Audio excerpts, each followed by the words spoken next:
is not exceeding $40 million of GO-Zone bonds. These would be tax-exempt bonds, again, if they qualify. Carrollton Central Plaza Associates, this is to renovate and rebuild the Carrollton Shopping Center on Carrollton Avenue. It runs from I-10, it's about 3 blocks. I forget what the 3rd street is that it ends on. Edinburgh and I-10. It's about a 200,000 square foot shopping center. Again, they're looking for GO-Zone bonds. They've not asked for pilots, I don't believe. And $40 million, Carrollton Central Plaza Associates is the developer. And I think there's some people here. Yes. My name is Karen Gadwan. I live in the Northwest Carrollton neighborhood. And there's also Paul Barricos, who's here with the Carrollton Holly Grove Community Development Corporation, and Joe Sherman, who's here with Holly Grove Neighbors and the Carrollton CDC, Carrollton Holly Grove CDC. We have a letter that should be in your packet requesting additional time for this project to be vetted by the areas which surround it.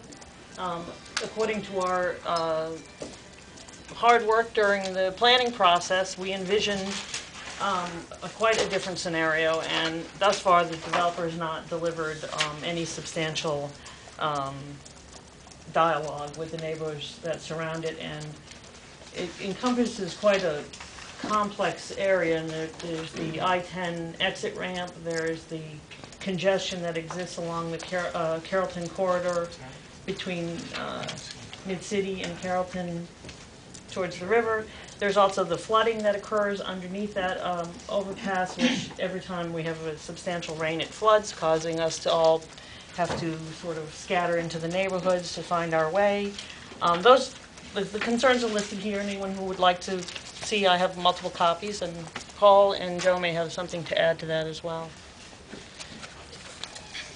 I'd just like to say that we considered this development.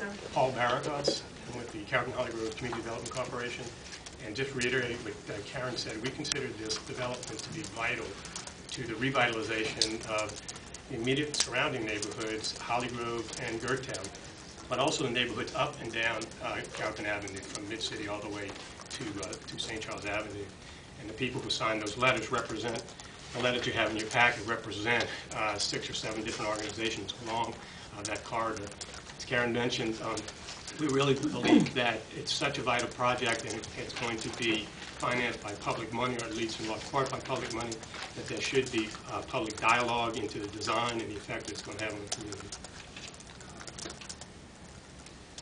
Is there anybody representing the developer? Yes.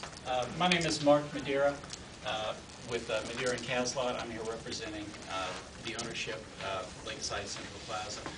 And the ownership is actually, at this particular point in time, actually out at the International Council of Shopping Centers conference, talking to the potential types of tenants that they may be able to attract to this property. And while none of the actual owners are present, since I'm their representative, I would love to get a copy of the letters that you're referring to bring back with me so that I can give that information to the ownership. Clearly, since the last time we had met, like any major retail project, there isn't a lot that's going to take place till you identify the types of tenants that are even interested in pursuing the project. So while there may not have been a lot of dialogue since the last time we were in here, not much has transpired as well. Okay, well, as you guys know, we're not going to take any action at all today on this project, but the board, I think, has consistently tried to do what's in the best interest of the city of New Orleans, and before you guys come back for final approval, I would urge you to work out your difference with the neighborhood before you came back for final approval. Absolutely. Anybody else on this project? I just wanted to add to that. I think that's fine. I don't think we should even take a side on this. I think essentially this is not a fight that comes before our board. It's something that has to be worked out between these parties.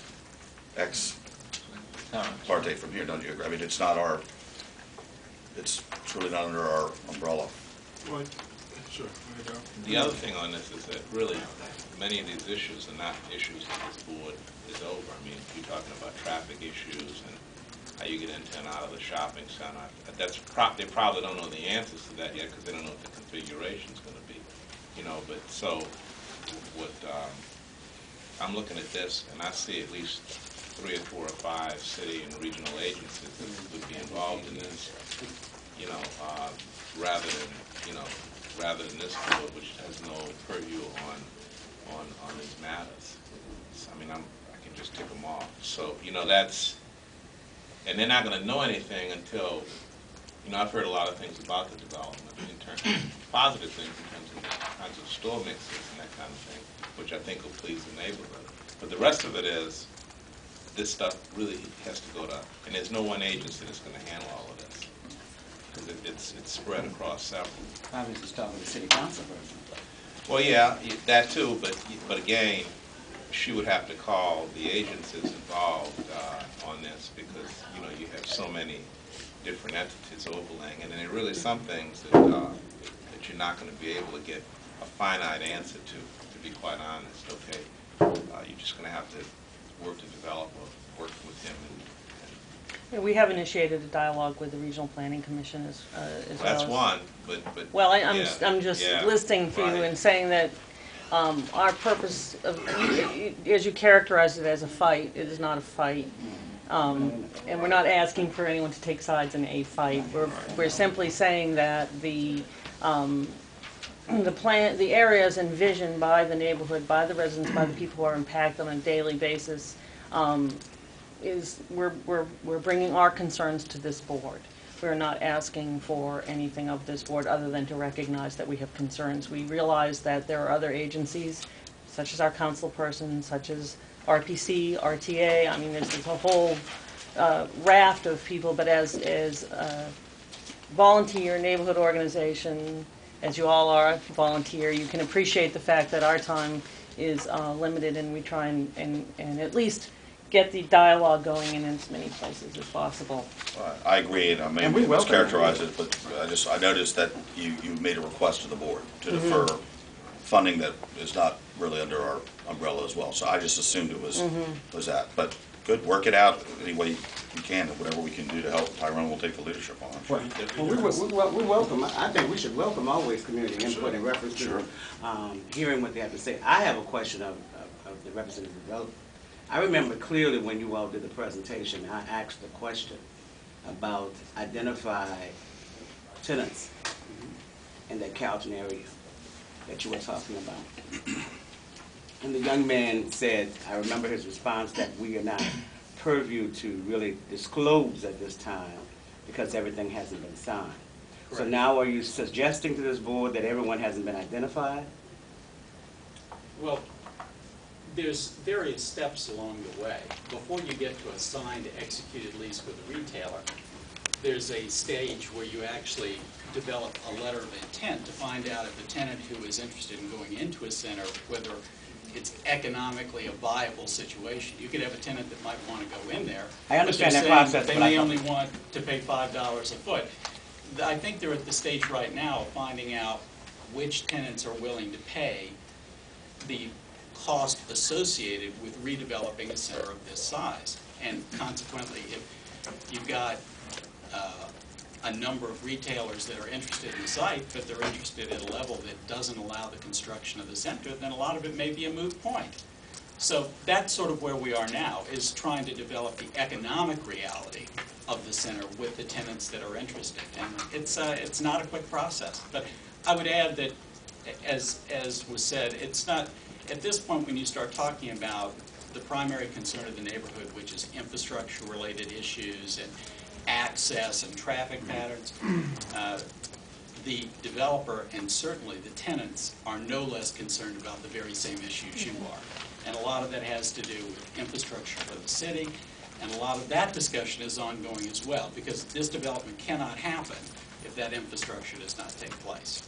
That infrastructure will have to happen before these retailers open. So all this is going to happen at the same time. And the concerns of the neighborhood about how people are going to get in and out of this center and how the traffic count's going to be handled, that's critical to everyone involved, because no tenant is going to commit to this situation if they don't think that the people who are going to be potentially using the center can get into it. And as it's currently configured, that would not be possible. So. Well, I wasn't as concerned